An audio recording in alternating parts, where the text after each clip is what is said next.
Welcome to Bioethics in the Margins. We are a group of bioethicists from different institutions across the country. This podcast represents our views and those of our guests, but we do not speak for our universities or medical centers, nor for any formalized bioethics organizations. Our mission is to bring marginalized topics and voices into the bioethics discourse. This podcast is hosted by Dr. Amelia Barwise, Associate Professor of Medicine and Assistant Professor of Biomedical Ethics at the Mayo Clinic, and Dr. Kirk Johnson, Assistant Professor of Justice Studies and Medical Humanities at Montclair State University. Please enjoy this conversation. Hello, everyone, and welcome to another episode of Bioethics in the Margins. We're so thrilled to have Reverend Holly Jackson with us as we are talking about a hot topic right now, a really prominent topic regarding sanctuary churches.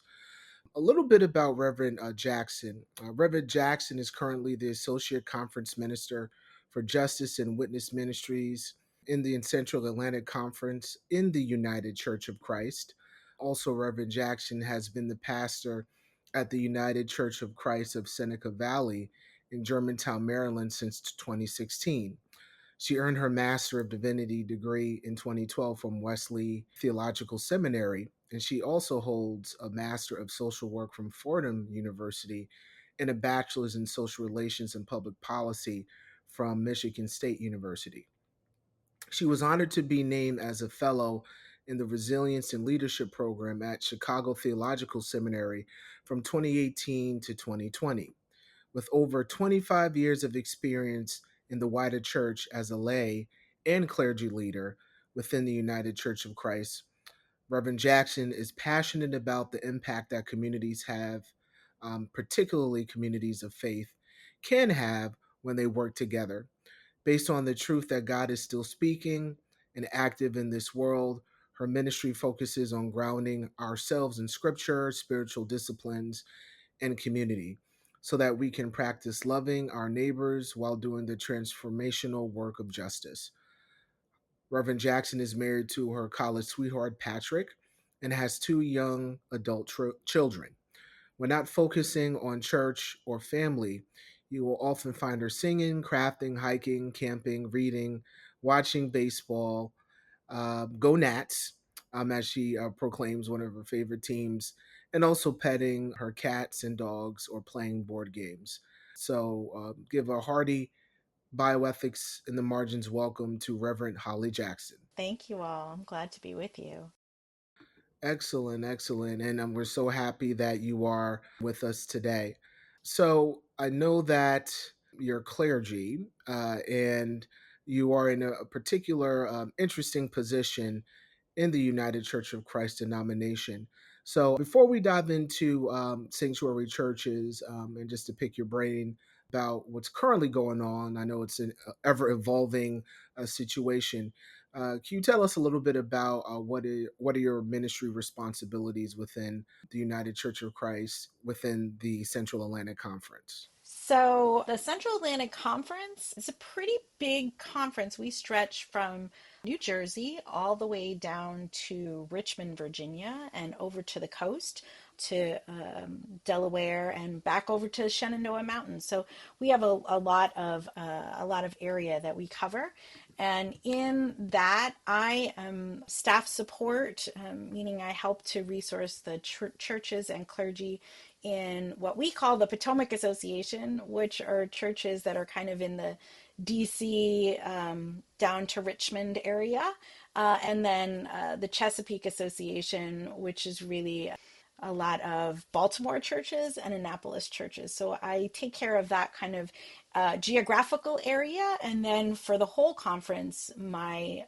position is about Justice and Witness Ministries. So, what is the justice work that we are trying to do as a conference, and how are we helping our churches to do that justice work in their own communities? And then, what is our witness, not just in our justice work, but as communities of faith? How are we speaking to the gospel? What is the good news that we are bringing to our communities?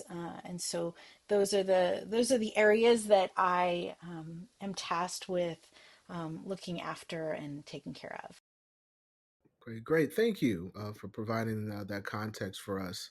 So Earlier this year, the federal government rescinded the sensitive locations policy that had discouraged ICE, which, of course, as we know, is the Immigration Enforcement Agency, from conducting raids at places like churches. In this new climate that we're in, what does it mean for a congregation to declare itself a sanctuary church? And why do you feel it's important to continue offering refuge to immigrants, refugees, and asylum seekers, even now when doing so may carry, greater legal risk and consequences?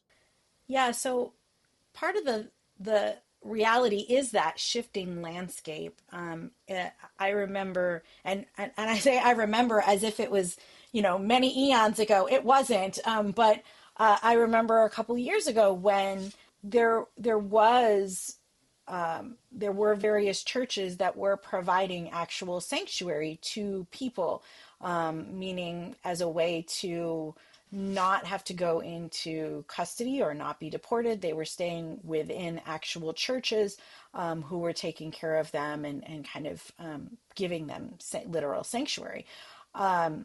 Now that churches are no longer considered sensitive locations, there's a lot more that ICE could do by coming into a church. So, in the same way, it's hard to be a sanctuary church in that same way. There are legal ways in which you can try to protect spaces in your church. And I am far from a lawyer, but there's a lot of movement around.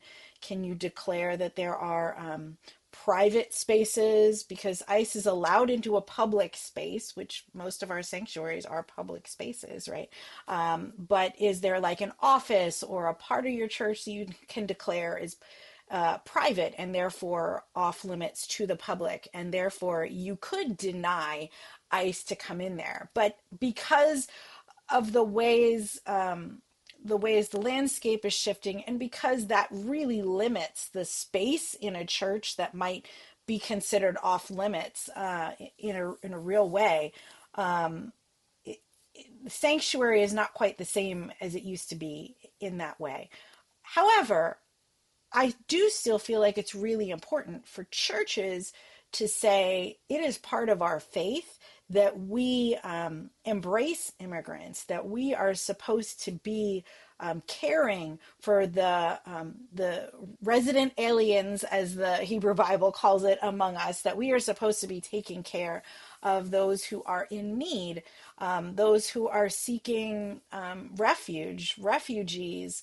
And so it is important for us to continue to declare our solidarity with those people who are in the margins like that. And and so there are different ways that I think we're doing that now. But I think it is going to be more and more of a risk as these deportation kind of machineries ramp up, and there's other risks to churches that I think we didn't think about so much before. This morning in one of my clergy chats, we were talking about if the church is donating to directly to, say, legal fees for an immigrant or a refugee, can we get blowback on that? Like, can the IRS then come after us later on? And again, I think those are shifting questions. Many years ago, it used to be, no, they're not going to, of course not. Now it's not so clear, and so there are real risks, but we are asked to take risks for our faith, and so I think for many of us, we believe those risks are worth it. Yeah, absolutely. And actually, the recent Pope, Pope Leo, recently criticized the inhumane treatment of immigrants in the United States and called on Catholics, for example, to welcome them with compassion. And of course, liberal, conservative Catholics had their responses to that, but that also recently was in the main light regarding religion and society within the news recently. So, Speaking of different faith groups, there was a broad coalition of faith groups, including several Christian denominations, that recently sued the Department of Homeland Security. I believe we were one of them Yes. in the United Church of Christ, and arguing that immigration raids in churches violate their First Amendment right to free exercise of religion. Do you believe providing sanctuary is an expression of faith that should be legally protected? And how do you view this tension between the government's immigration policies and the church's spiritual mandate to shelter those in need? I mean, I think that it is part of our faith to show hospitality to the stranger and to care for the marginalized. We often declare that Jesus was a refugee, right? In the birth stories about Jesus and Mary and Joseph, they fled for fear of persecution, and so this is who we are as a faith. And so in order to live out that faith, right, we have to do the same. Part of our faith is, Jesus says, whatever you do to the least of these, you're doing to me. And I think we have to take that seriously. What are we doing to immigrants? What are we doing to refugees? Whatever we're doing to them, we're doing to Jesus. And so for us, it really is living out our faith. And so if you're saying, well, we can't do that as a church, we're not allowed to help immigrants, we're not allowed to help pay for their legal fees, we're not allowed to shelter them if they need, or have, I know one church who's like, they use their parsonage as an apartment for a refugee family, right? If you as the government is telling us we can't do that as communities of faith, that is violating our right to live out our free exercise of religion, because that is part of what we do. It's not a partisan situation for us. This is the living out of our faith in everyday ways. And if we're ignoring the immigrants among us, if we're not taking care of the immigrants among us, then that means that we are ignoring Jesus. We are ignoring God. That is just something we cannot do as churches.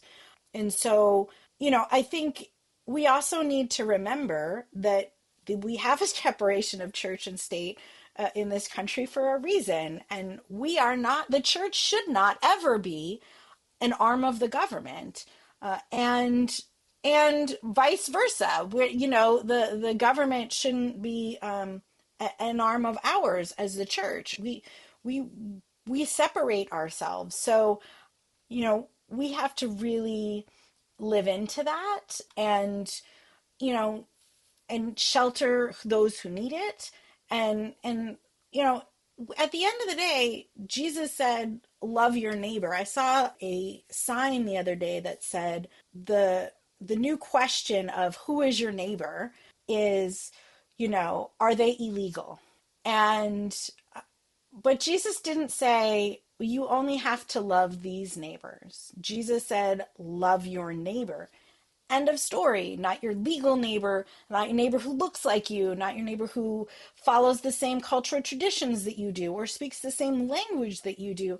And we know that because he told a whole parable about it called the Good Samaritan, which had, who is your neighbor? Your neighbor is that person who you think is, the enemy, really. Samaritans were enemies of the Jews. And it wasn't even...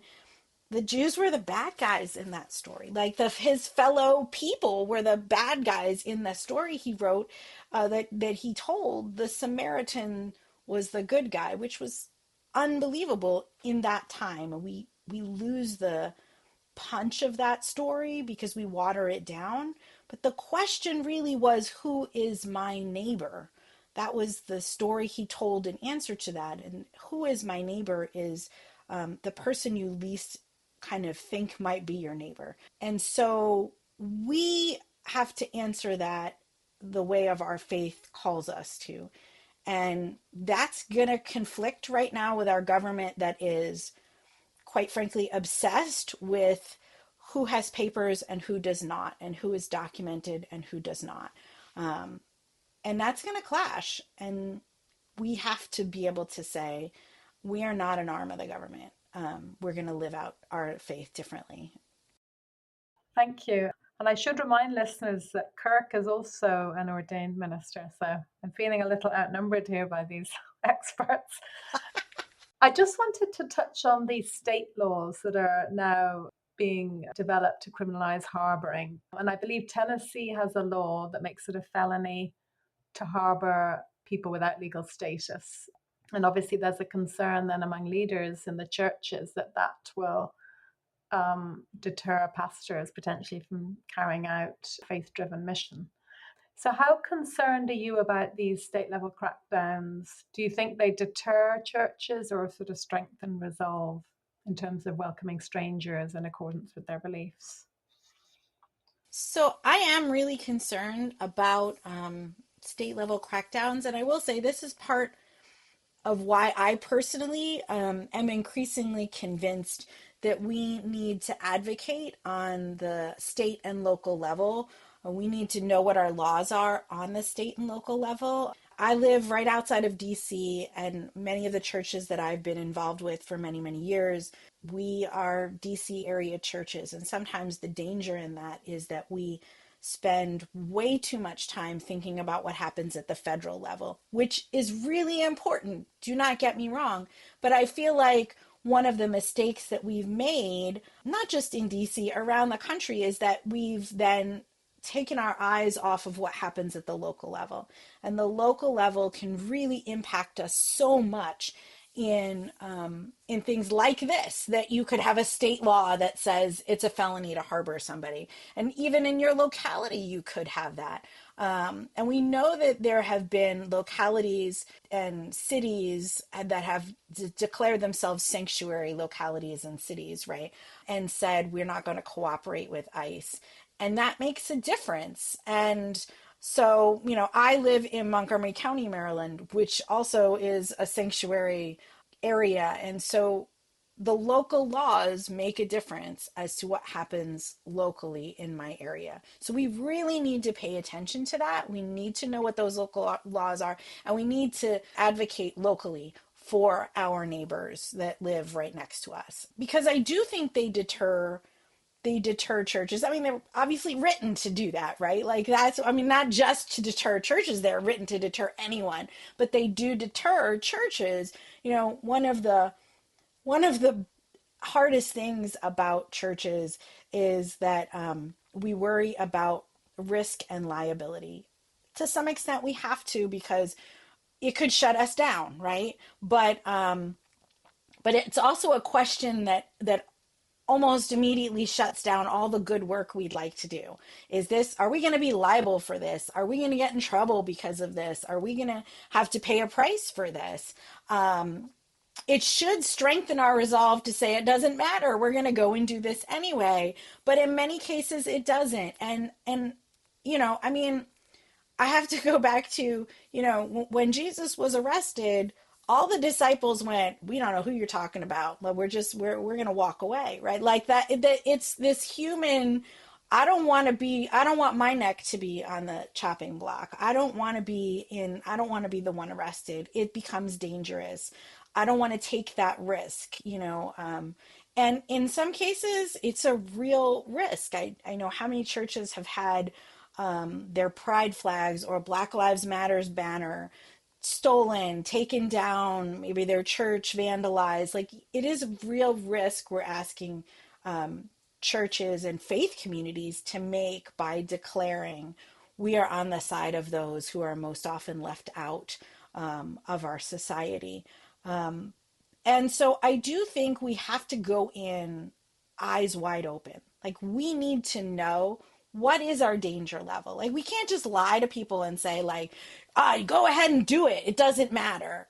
It does matter. But then I think the question is on us to say, how are we going to support each other through that? Maybe 5 churches come together to do something. So it's not just the risk is on one church, or maybe denominationally we say, okay, our region is going to, support this, or we have your back, church. If the IRS comes after you, we will pay for a lawyer to fight on your behalf, right? Or church says to their clergy, if you're willing to do this, we're willing to pay your legal bills, right? We have to be aware of the risks, and then we have got to figure out what we're willing to do to live into those risks. And I think we can do that, and we must do that if we're going to begin to push back against what's happening right now in our country. Absolutely. And I think you bring up this idea there's probably some tension, not just between, following the law, the policies, and sort of following your faith, but also there's probably tension, is there, between churches, maybe even within denominations. So can you give us an idea of when civil disobedience, if we consider that this is civil disobedience, is justified for an overall moral good? Ooh, I think that's it's a difficult line to draw, right? It is a difficult line to draw. I wish it was black and white. I wish it was like, well, clearly you're allowed to do that. You should do this and you shouldn't do this. We know that not all laws are moral, and not everything that is moral is reflected in our laws. And so we have to figure out where those lines can be for us. I do think, even in our individual churches, the conversation I alluded to before, where there was clergy talking about, can you work within the system to do certain things? And this one pastor said, I wouldn't go that far, because there's several people in my congregation who are not comfortable with giving money to people who are undocumented.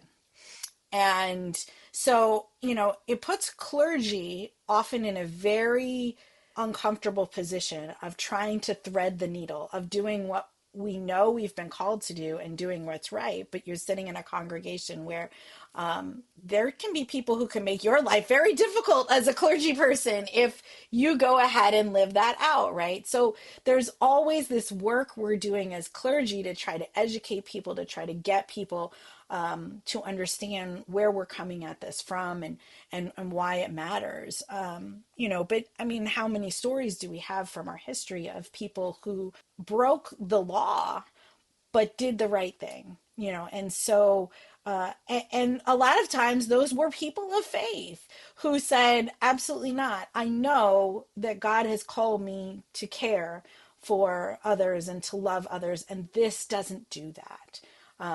And so I think for everyone, we have to think about that, to play with it. I think it's a conversation we have to continually have in our churches, which makes people uncomfortable. People a lot of times want to come to church, they want to get their spiritual top up and walk away ready for another week. And it's hard to come to church and be like, is this moral or not?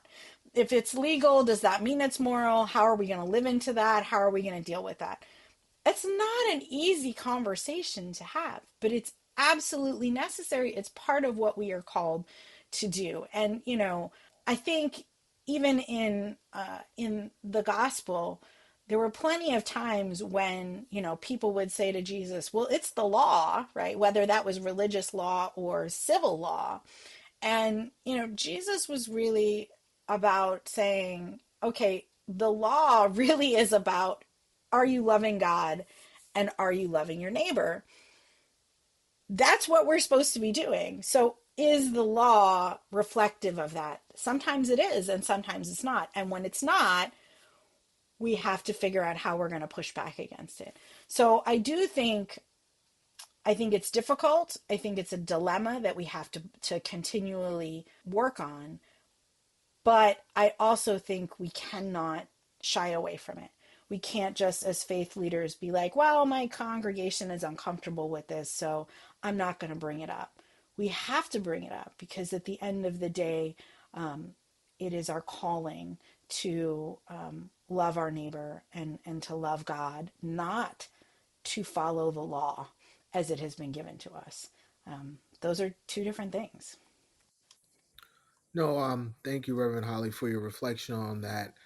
So I know that we've seen individuals spend months or even years living inside church walls to avoid deportation. One example was a man who lived in a UCC church for UCC again, United Church of Christ church for about 3.5 years before finally receiving reprieve and stepping outside to rejoin his family. From your experience, what is the human impact of such prolonged sanctuary on the individual and their families? And how does the UCC, United Church of Christ, support someone living in a sanctuary, not just in practical terms, food and shelter, but emotionally and spiritually? And I guess I know this is a loaded question, and to add to that, have you witnessed outcomes where this act of refuge eventually led to positive legal resolutions for the person in the sanctuary? Yeah, I mean, I've heard of stories where people have lived in the churches for a prolonged period of time in order to be safe from authorities that would take them and deport them, especially deport them to back to their countries where it's not safe for them, right? Like we have to, I want to make sure that we're, this is not just about, do I get to stay in the US or not? This, for many people who are in these situations, the question is, if you send me back to my home country, am I at risk of death or being imprisoned or being, some other thing going to happen to me because of that? And I say that because I think a lot of times we talk about this like it has so just get deported, go home, like that's no big deal. And oftentimes, you don't live 3.5 years in a church without your family if it's just I just don't want to go home, right? There's a reason why you're doing that. But I do think it traumatizes. I think it traumatizes everyone. I think it's very difficult. And what makes me sad above all is that we don't have an immigration system that is just in any way, shape, or form. We have a system that is meant to traumatize people. It is not meant to help families. It is not meant to help people who are seeking refuge. It is not meant to help asylum seekers. It is meant to shut people out and really and helps to re-traumatize people who are already coming from places of trauma. If you left your home because you were, going to be assaulted or killed, you're already traumatized. And now, hey, why don't you come here and live here in a church for 3.5 years and not be able to be with your family? Of course, it's more trauma. So I think if the church is doing right by those people, it is offering not just here's a place to stay, lay your head, and here's some food, but how are we doing mental health? How are we helping you spiritually? How are we helping your family who is on the other side of that if they're not living also with you? Like how I know someone who basically had to adopt some, like just be like, okay, we're your family now, right? Like how because of their family isn't there, it can't be. So we have to look at the whole person, not just, oh, we offered you a space so you can live in. It's traumatizing. And I think it's traumatizing to the community. Have I ever seen it lead to a positive legal resolution? I believe it has in some cases, but more often than not, I think it's what are the long-term consequences, right? This is not, I think if we talk about sanctuary churches, it's like, great, that's great. A church is doing this. But really what we have to work for is a time when we don't have to worry about that, right? Like that we don't have to be sanctuary. We don't have to lock somebody in or basically make the church a prison for them in a different way. And so, what is sanctuary now in this age where we're not sensitive spaces anymore and people can come in. How are we helping immigrants now to find some positive legal resolution? Are we helping to accompany them to these check-ins even when they're getting grabbed up? Are we witnessing that, and are we sharing about that? Are we protesting, detainment centers? Are we donating to aid societies? Are we helping children of immigrants and refugees find their way through the system? Are we offering space to groups or resources? Are we calling our representatives, local and federal? That is like to me, that's the new way of the sanctuary movement because of the ways that they've kind of shut that down. And the question really needs to be, how do we create it so that we don't need a sanctuary movement, that we are a nation of welcome and love? Yeah, no, absolutely. And within this dynamic of love you were speaking, sanctuary obviously literally is a place of refuge. It should be a place of protection.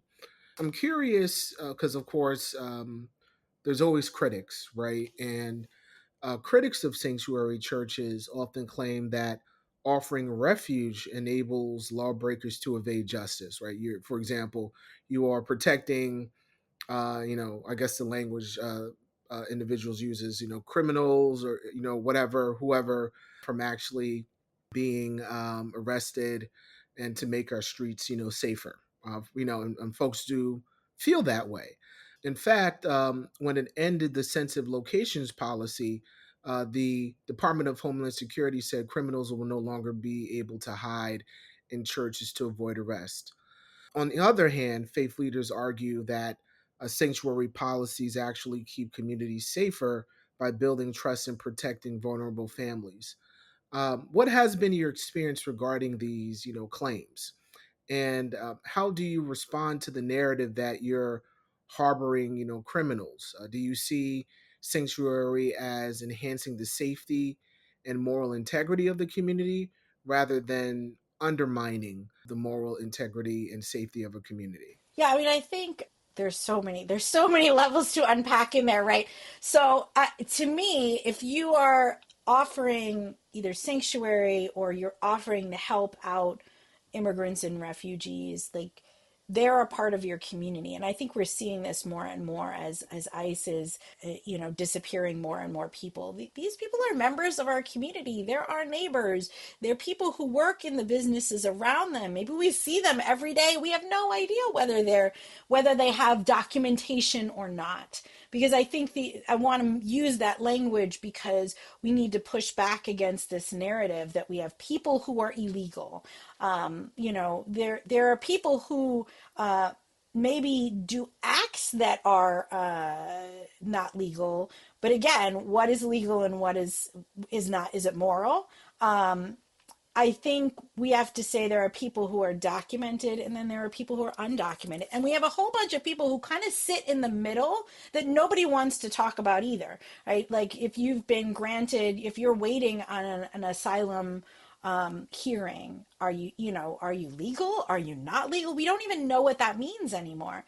And there are plenty of people who are legal, who have documentation, who are also being targeted and disappeared at this point. And, to say nothing of the US citizens that are sometimes getting thrown into this mess as well. So, I mean, I think it is completely ridiculous to say, oh, we're harboring criminals. We may be helping out people who are undocumented. And, if someone is a criminal, if someone has, raped someone or killed someone, no, we do not want to be helping that person because they have done something wrong and they need to face the reality of what they have done. We talk a lot in the United Church of Christ that no matter who you are or where you are on your spiritual journey, you are welcome here. And the caveat to me as a local church pastor was always, you are always welcome here. Not all behaviors are welcome here, right? And so if you are behaving in a way that is hurting other people No, we don't want to help you. We want you to take responsibility for what you're doing and change your behavior. And if you if you need help in order to stop doing that, we need to help you. So I think it's just this dehumanizing language that we have to push back against, and the misinformation around immigration and around the system. People don't know the truth, and they want quick little sound bites that make it easy. And the immigration system is not easy. There are no quick little sound bites that can make it easy for you to understand how people got to a certain place as they did and what is happening with them. And so we really have to watch our language around it, watch the ways that we talk about it, and watch our misinformation and try to give out the right information. And we need to be aware, like, I know I just saw this past week that the government right now is trying to, every year we let in a certain number of refugees. We have a number that people can go up to. And usually that's somewhere between 75 and 95,000 people. And now the government is trying to say that there can only be 7,500 from 95,000 to 7,500 refugees, and that most of those refugees are slots are already spoken for because they're for white Afrikaners from South Africa. That is just the most there's nothing moral or legal about that. Do not talk to me about criminality when that's what you're doing, when you're denying people the ability to seek asylum and to seek refugee status when they're under attack. And you're going to only allow that small number of people to be people who do not need that status. So I just think we need to speak loudly and clearly and push back around language and around, misinformation around this. Yeah, I 100% agree with you. So we kind of touched on this a little bit. You said that sometimes reverends were sort of leading congregations where there might be a little bit of pushback, and sometimes it was hard to bring anyone along or everyone along. And I know you use this idea of faith, the teachings of Jesus and love to persuade people to take this, social justice action. So can you share, like, there's obviously people who would always agree with this, and then there's probably people that would never. So what other strategies do you use to persuade people that this is the correct course of action and help deepen their commitment to social justice? And have you seen, sort of in recent months, this kind of take hold more than perhaps in previous years? I mean, I think one of the keys to how do we talk to people about this is by telling stories.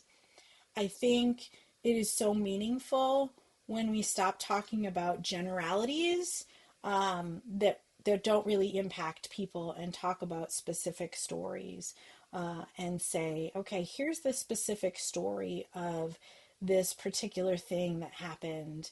And from a faith perspective, do you think that Jesus would be like, totally fine, there's no problem with that? Like, there was the raid that happened in that apartment building in Chicago, and we have children taking out of their beds in the middle of the night, zip tied, elderly people zip tied, left for hours, whether they were documented or undocumented. And do we think that what are the stories around that? Tell the stories of some of that. And do we think Jesus is okay with that? How are we living into that? Tell the stories of our neighbors. Tell the stories of if we've seen people disappeared in front of us. What does that do to us as people? And really get people to understand it on a very personal level, because I think when you do that, it starts to impact people. People think, well, that's far away. And all of a sudden you realize it's not so far away. That is my neighbor down the street. That is, I have a soft spot for children, or I really care about racial justice and I'm watching who's getting picked up and who's not, right? And I know what color their skin is. I know the apartments that are being raided. They're not being raided in other areas. And yet we know that there are plenty of not just black and brown people who are immigrants who are undocumented. We have plenty of people who are undocumented who do not always fit that profile. So,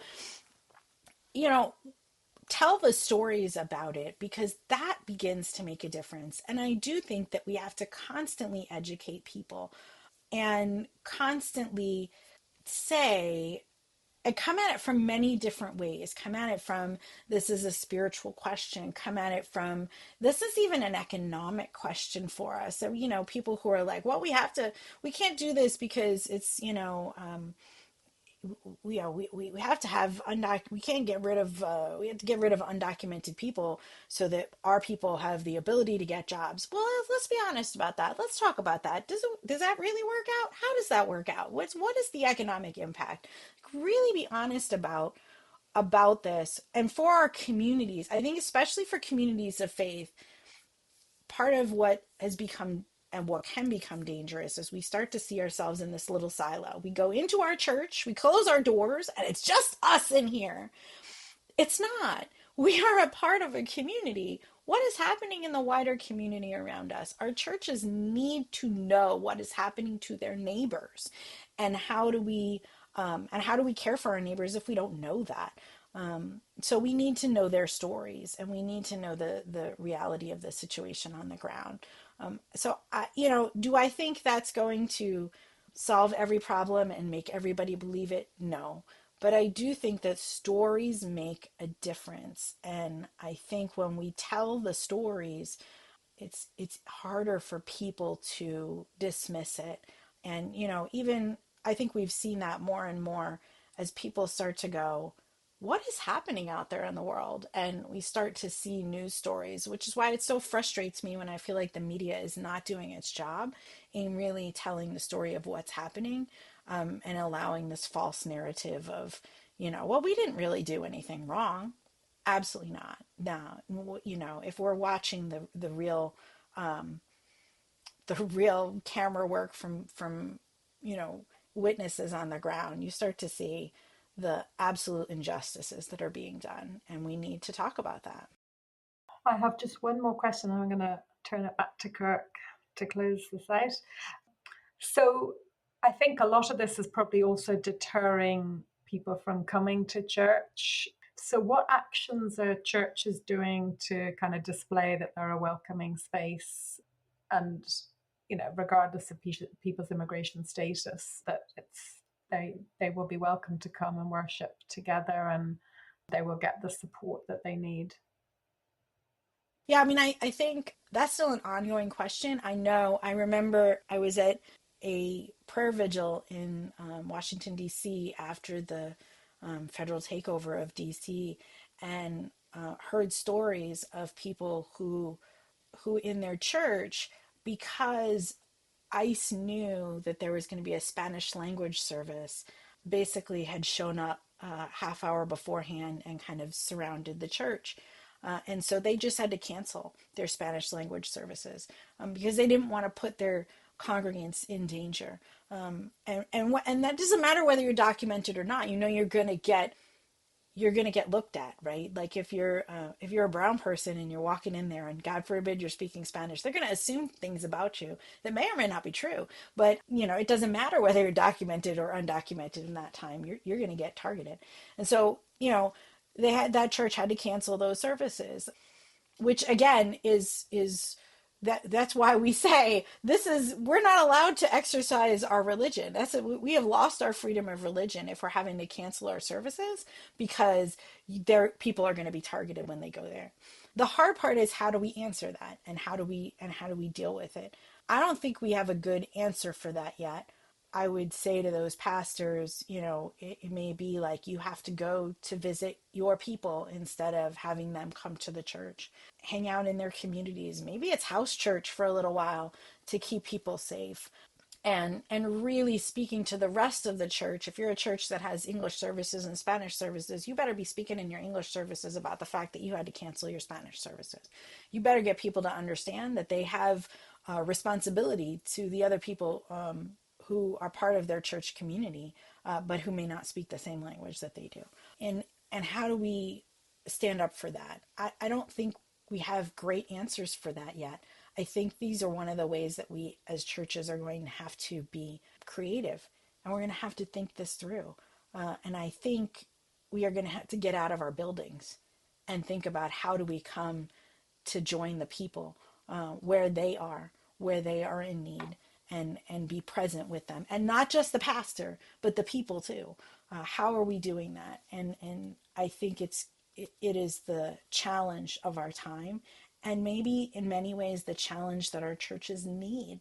I think we've gotten too complacent a lot of times, expecting we're a great church, people will just come to us, and that's not how we spread the good news of liberation and love. We have to go out into the world.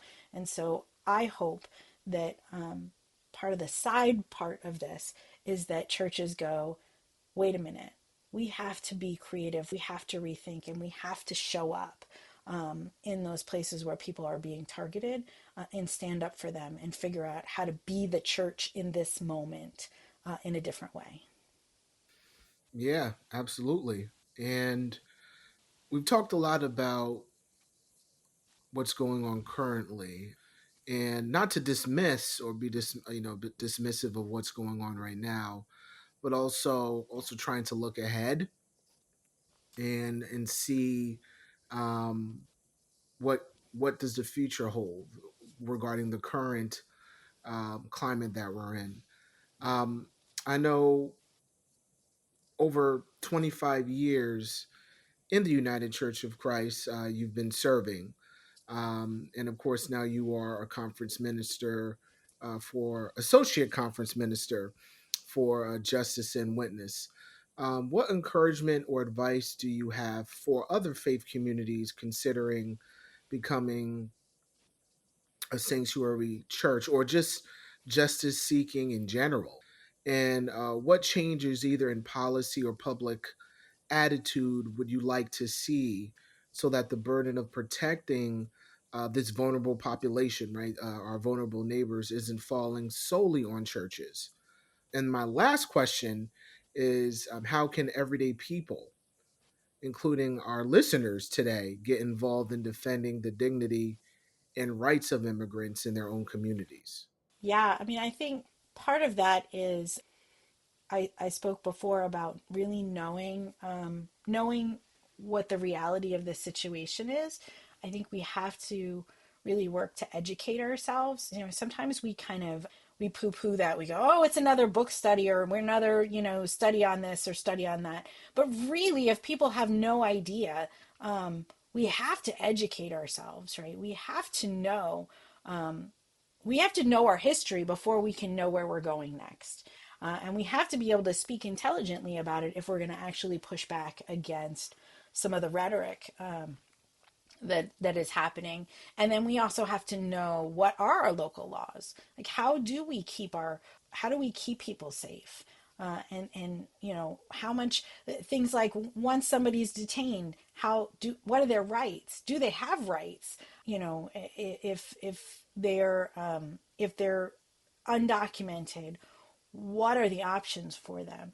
If we don't know any of that, or if what is it going how long do they have before they're deported once they get detained, or anything like that, then we are at a disadvantage. It becomes very difficult for us to actually be effective. And right now, part of the way in which this has been so successful in many ways by the ICE and people that be, is they're just kind of rushing in. They're rushing in and rushing over us and doing a million things at once, and you don't even know where to look.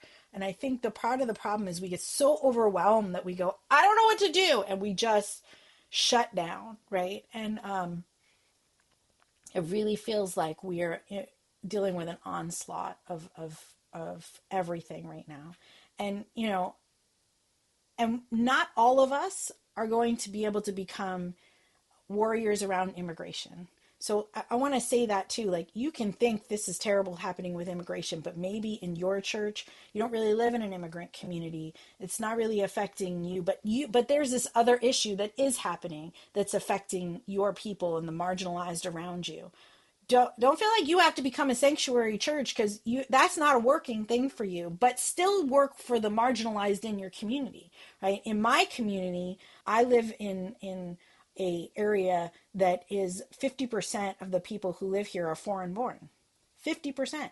I can walk in my neighborhood and hear 6 languages, just on a walk, because that's just where I live. So in my community, it makes a whole lot of sense for the churches in my community to, if you're caring about your neighbors, to care about immigration and do something about it. But wherever you are, what are the issues that are affecting the people who are marginalized?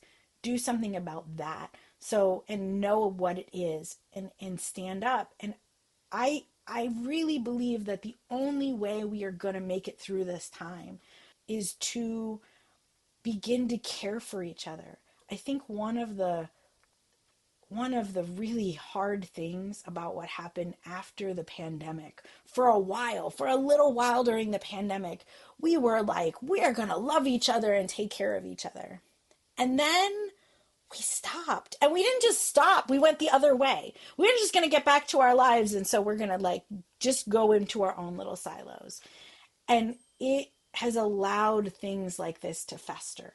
So for me, one of the most important things right now, wherever you are, is getting to know your community, getting to understand what's happening in your community, finding ways that you can be a voice of change in your community for good, whatever issue that might involve. But we have to get out of our houses, we have to get out of our churches, we have to get out of our silos, get to know our neighbors, and make a difference in our communities. That's the only way we're going to get out of this, by just caring for one another, mutual aid, knowing each other's stories and acting on them.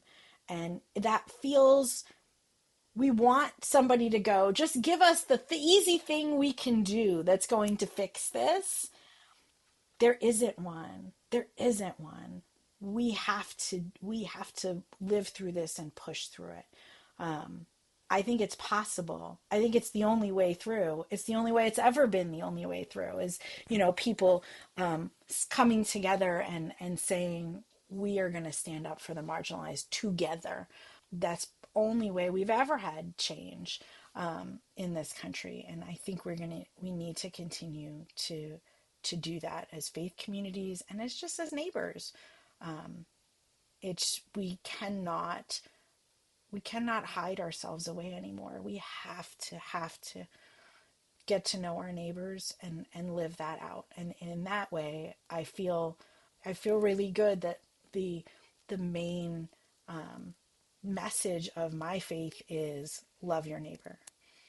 If we could all just try to love our neighbors a little bit more, whatever your faith beliefs, whatever God you believe in or no God at all, if we could all just try to actually love our neighbors, it would transform the world. It just would. And it's so simple, and yet it is the thing we need to do. Oh, absolutely. And thank you for such an insightful conversation. We usually don't talk about religion and theology and bioethics, but this is definitely a pressing issue. And it's definitely related to, of course, poor health outcomes, right?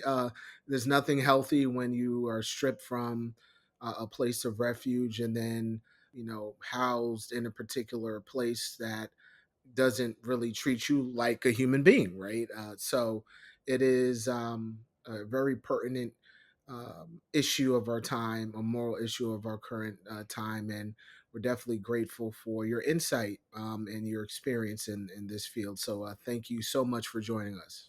Thank you for having me, and I appreciate being able to have this conversation. I think it's part of the ways in which we really push back and make a difference. Thank you for listening to another great conversation on bioethics in the margins.